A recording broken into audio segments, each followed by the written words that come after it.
already paid for. Family members and friends, well, Jesus ain't even exist and all this kind of stuff. Don't even get into that debate. Um, it's not about whether if Jesus did or did not exist, because there was a story was superimposed from the ancient Kemetic legends such as Haru, Isis, Aset, and Osiris, known as Asar. All of this was superimposed information. We all know that. There is no need to give them the whole bottle of cough syrup at one time and overdose them with too much information. Take your metaphorical spoon and give it to people in doses. Here are the following questions that you can ask. Remember, the key is in explaining and having a mature educational discussion with your loved ones about African spirituality and how it's been demonized is asking the following questions. Now, another thing too is if you go in a nail shop or a Chinese restaurant, you're gonna see the little ancestor things where they have the fruit there. You're gonna see the Buddha statues with the fruit. Nobody considers that demonic. We have to ask ourselves, why is that not considered demonic and idolatry? But anything that's African, an ancestor altar and things such as that, that's considered demonic. That's because we were told that everything that was black was bad, Was but everything evil. that was African was a booga booga, witch doctor, and this and that. And I'm not saying that there isn't aspects Yeah. of it that can be dangerous if you Yeah. don't know what you're doing. But what I'm saying is that's with any tradition. Which religion on this planet, with all due respect, has their hands clean? How many people have died at the hands of forced Christianity, forced Islam? Mm-hmm. Remember what I'm saying when I say I'm not against Christians. I'm not against any of tradition. I feel like excuse me, I have a little fly. I feel like everyone has the right to believe as they choose Choose. to. Let me tell you why I don't have anything against Christians. Number one, my grandmother, my ancestor, who was a great hoodoo woman, she was a so-called pastor. She utilized Christianity as the guise for the metaphysical African science that she was doing. Another thing is too, when my back was on the wall and I had nobody to turn to as a single mother, guess who helped me? Guess who I went to talk to when I needed some advice, when I needed some counseling, when I needed a place to sleep as a young single mother, guess who helped me? That same Christian grandmother. And guess who didn't help me? Guess who talked about me and turned their back on me? The people who had the dashikis on, the elekis, etc., etc. They were happy to see me suffering. So what I'm saying is, be careful of alienating yourself from people who have a good heart and who are intelligent and they have the potential to eventually awaken, based on the dogma of the educational information. It's okay to agree to disagree or just not talk about it at all. Yeah. But anyway, I digress. The question number one that you want to ask your people is, okay, Christ was turning water into wine, which is alchemy. Christ was laying hands, which is Reiki. Christ was raising the dead, which is necromancy. Okay, what does this mean? What does all of this mean? And Christ said in John 14:12, greater work shall ye do. When they Greater ascend to works heaven. shall ye do. He was saying that you can do the same thing. So ask them, okay, if he did all this alchemy, Reiki, supposed necromancy, then if someone did that today, if Christ came and we didn't know it was Christ in this day and age, especially if Christ was a woman doing all this healing, laying hands on people, raising the dead. What would they call her? They call her Witch. a voodoo sick witch. Witch. Yeah. They will burn her at the stake. The same greater works Yep. that Christ said we could do, we would be crucified for it today. Yep. Even the so-called Pharisees in the Bible wanted to say that Jesus was so-called doing the work of the devil. So ask them, if Christ said greater work shall ye do, then how is that not witchcraft? The same things that were being done. How was that evil when your very own Christ was doing the same thing, supposedly? I'm not going to get into the conscious debate about whether Christ existed or not. I've been to Kemet. I know the story about Haru. I know the story of all of the Krishnas and the Christ as a title. I know all of that. So we're not getting into that. Remember, this elementary level. So in the comment section, keep in mind we're speaking from an elementary level, that you can have this elementary level discussion with your loved ones. We're not speaking on intermediate or advanced level. Okay, we're not going into that part of consciousness. That's the first question. Ask them if he was doing those things, then how is that not witchcraft, and why is it wrong for you to do? Why is it wrong for you to use a crystal, which is a part of the creator's creation, to lay on somebody to heal a chakra or heal an energy point in their body, etc., etc.? Even though we don't use crystals like that in African spirituality, but whatever you do, whether it be African spirituality or just basic New Age type of practices, then ask them, how is this evil? How is this wrong? How is this demonic? If you have the spirit of discernment, do you not see that I'm not a bad person? Do you not see I'm not trying to eat children or do wicked things or bad things, and I'm all about justice and people being treated the way they're supposed to be treated?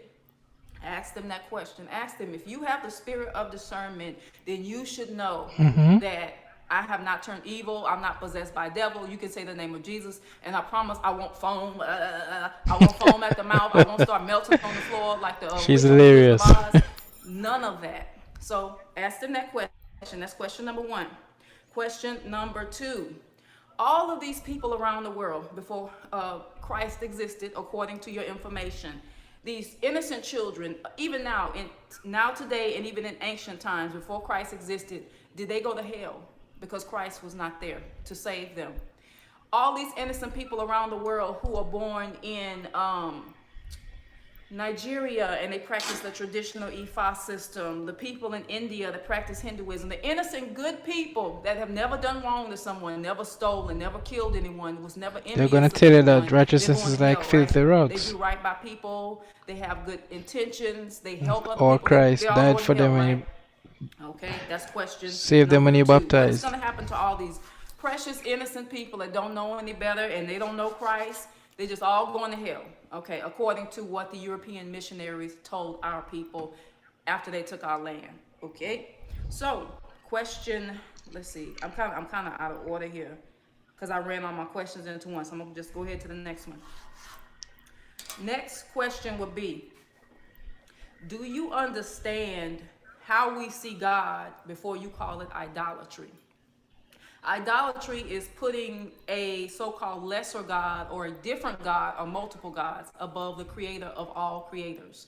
That is not what we do in African spirituality. That is not what we believe in our system.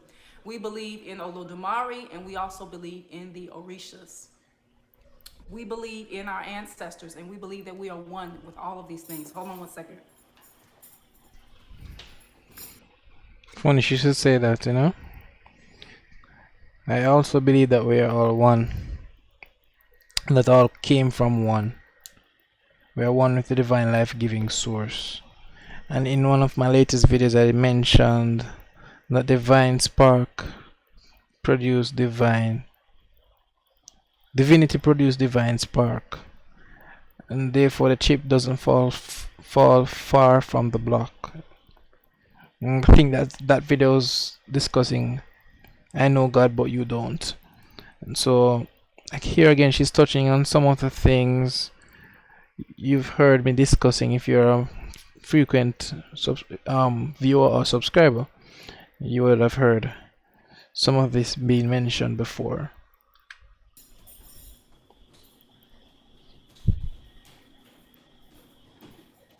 Mm.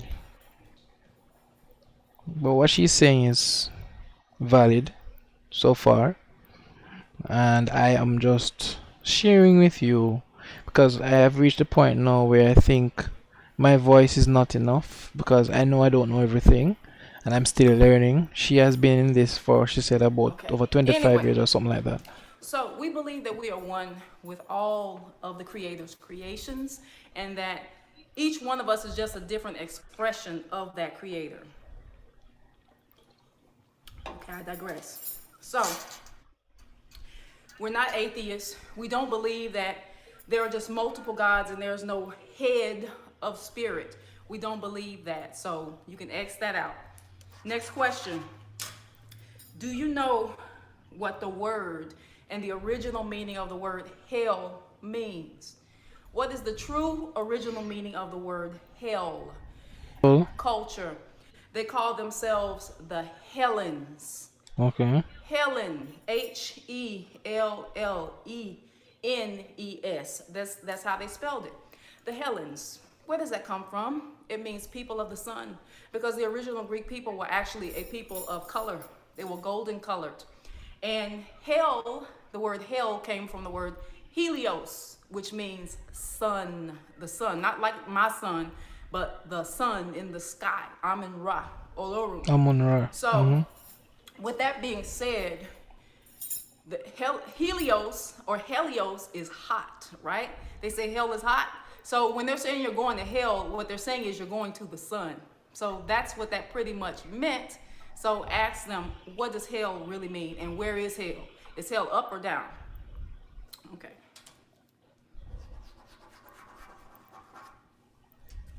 One second. Next up, why do we automatically assume that we are against a Christ type of energy? If Christ was helping people, laying hands, healing the sick, why would we be against that when that's exactly what we do? That's the next question to ask your people. I'm having some throat troubles right now, excuse me. Okay, next question. Did you know that there are hardcore people in African spiritual traditions that still go to church? Not because they're confused or they're like, well, let me just go to church just in case I don't go to hell. They actually go because their ancestors want them to go. They have a pact that they have to keep with their ancestors in order for them to get some sort of, I don't want to say karmic reward, but getting some sort of endowment. Maybe a particular ancestor says, okay, I want you to go to church for this month. And I want you to do a mass for me there. That does happen, especially in the Western aspect of African traditions. A lot of them still go to church. Even in Haiti, they still go to church. So, yes, it's a lot of colonial mindedness, but a lot of people, they can still do that. So, don't think that everybody's just straight up, against Christianity. It's not always the case. It's people in Nigeria who are Babalawos that practice Ifa that come from Islam. They still go to the mosque. And I know it seems contradictory, but some people do that. It does exist, whether you agree with it or not. Okay. Excuse me. My throat is dry because I've been up since early this morning. I had a class. Next up, did you know that Christianity was originally African and it was ruined by the Council of Nicaea? Yep. Do you know when you hear words, they say how Jesus spoke Aramaic? Well, have you ever heard of the Ethiopian word Amharic? Doesn't that sound similar to Aramaic? So you can ask them, did you know that Christianity, not the modern Greco-Roman version of it, the idea of it came from Ethiopian culture to begin with. It was always an African thing. Every modern Judeo-Christian religion and science that you have in these times come from Mother Africa and the ancient traditions of Mother All Africa. things came from of them, Africa. From the 10 Commandments, the 42 laws of Ma'at, etc., etc. So that's the next question to ask them. The Ask them, Egyptian what do you know Book of about the Dead. Council of Nicaea? They And what formed. do you know about King James editing the Bible and editing certain things out, such as divination being evil, etc., etc.? The next question to ask them, are you aware that patriarchy demonized women prophetesses? The sacred serpent and the Catholic Church did not want people to be able to divine and tap into their intuition because they were in the age of Pisces where everything was based on an illusion, spiritual illusions, lies, deceptions, and fantasies rather than facts, covering up an identity. So we had a big, great spiritual identity crisis when the Greco-Roman edited version of our ancient systems were forced upon us. Next question, did you know that Christ, the Christ that you believe in, was a Gnostic? And when I say that, that goes back to the healing the sick, means raising knowledge. the dead, all of those other types of things, alchemy, turning water into wine, even how he spoke in parables. All of that was a form of Gnosticism. When I say Gnosticism, I don't mean to not believe in a creator. I mean like just the esoteric sciences and things that he believed in. And even the Hebrews themselves, they practiced Kabbalah, which is an ancient spiritual system that came from Africa as well. Ask them all of these questions. I bet you they will not be able to answer those questions without having to be very defensive or in denial about certain things or changing the subject altogether. Next up, ask them, did you know that Christ is a title? Such as Karest, which comes from Kemet, also known as ancient Egypt. There was also Krishna from India, Christ, Krishna, Christ, anointed Krishna. one. You hear the wordplay? Also, it deals with the crown chakra, but then we're going into intermediate level type of explanation. But just ask them, did you know that Christ was a title? Christ consciousness, Hare Krishna, Hare Hare Krishna, Hare Hare Ram. That's all Christ consciousness. So ask them, are they aware of that? Because they say there's only one Christ, or the Christ has come and not, or whatever. People debate about that all the time. Just ask them, did you know that there were other crucified saviors in history? Let's see what else. Okay, here we go. This is where it gets interesting. Okay, if you've ever heard the Christians say, no one can go through the Father, the Heavenly Father, by me, but through Jesus, right? You can't. That's your go-to. That's your messenger to get to the Heavenly Father.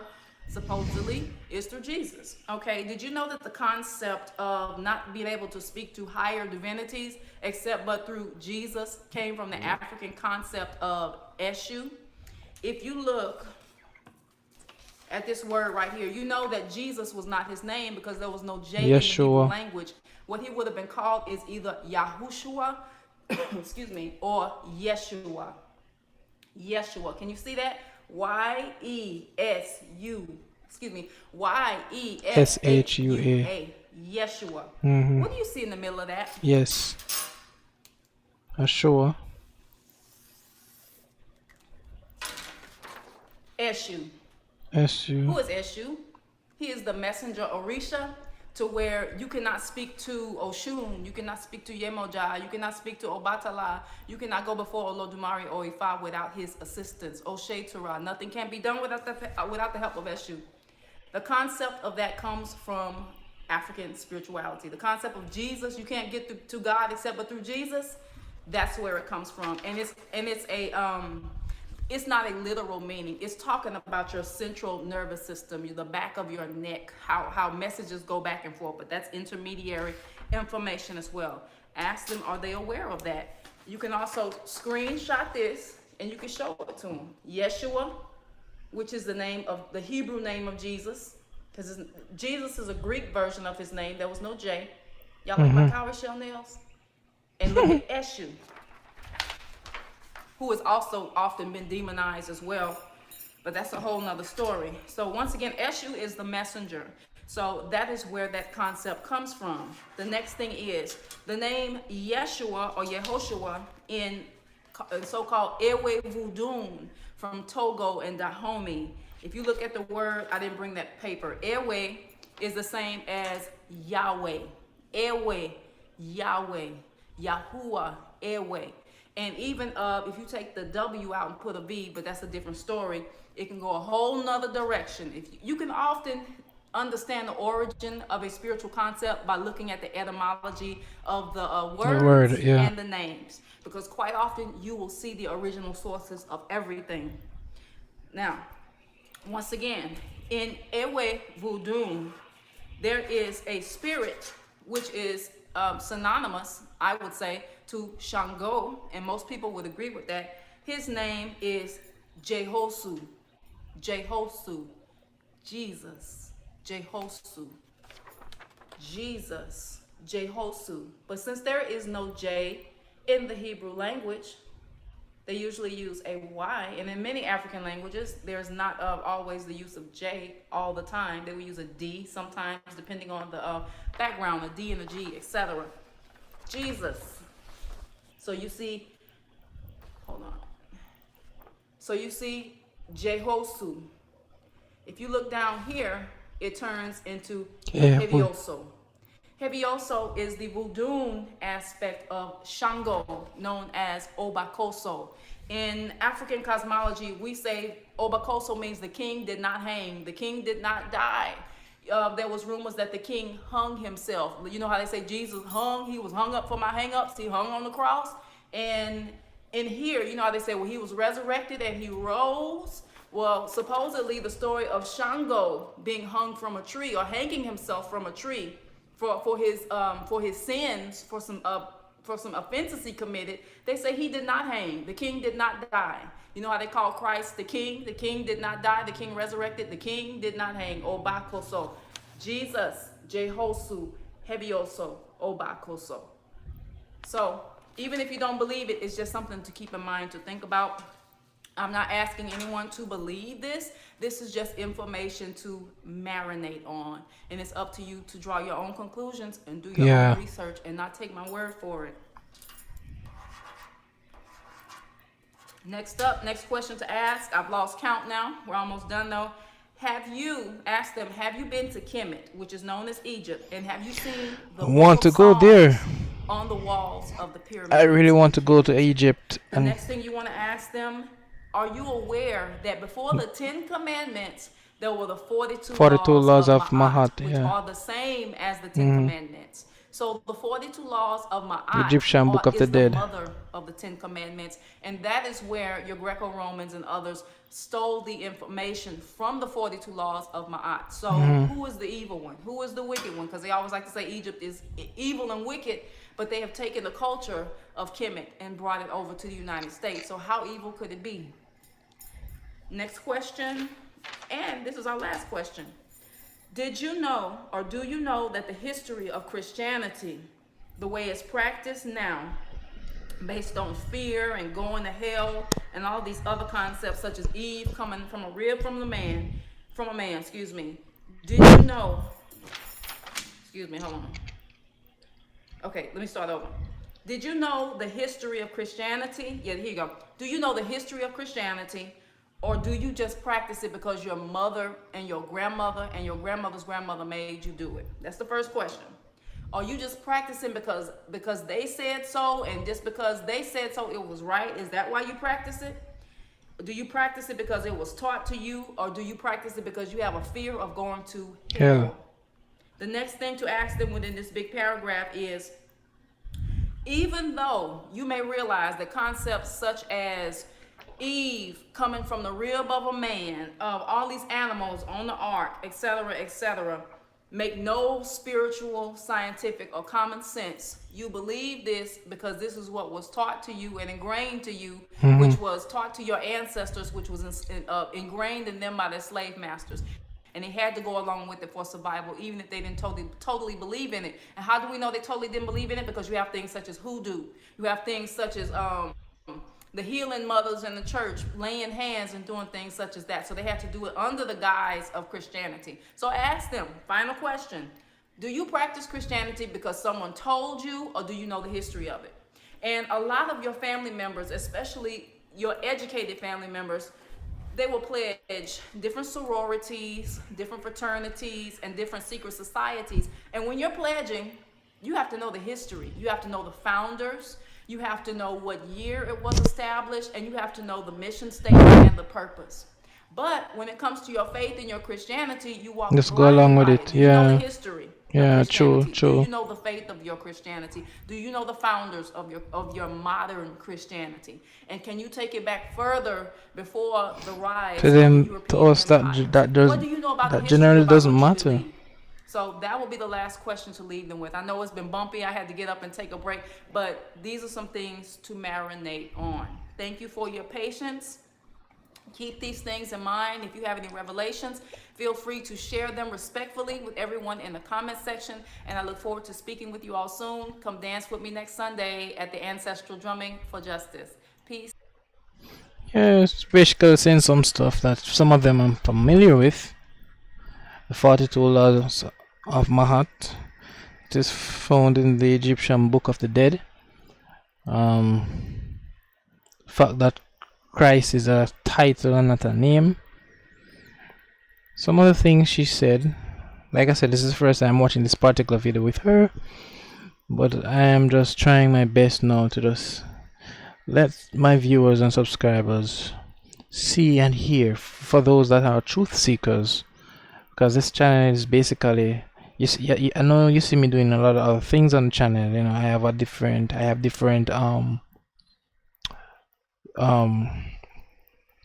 subgroups that I have on the channel, but my main focus is, sharing truths, and it's up for the truth seeker to do his or her own research. But that's it for this video. I don't want to draw it out too much longer. See you in the next installment in this series. And as always, let knowledge be your path to true freedom. Until next time.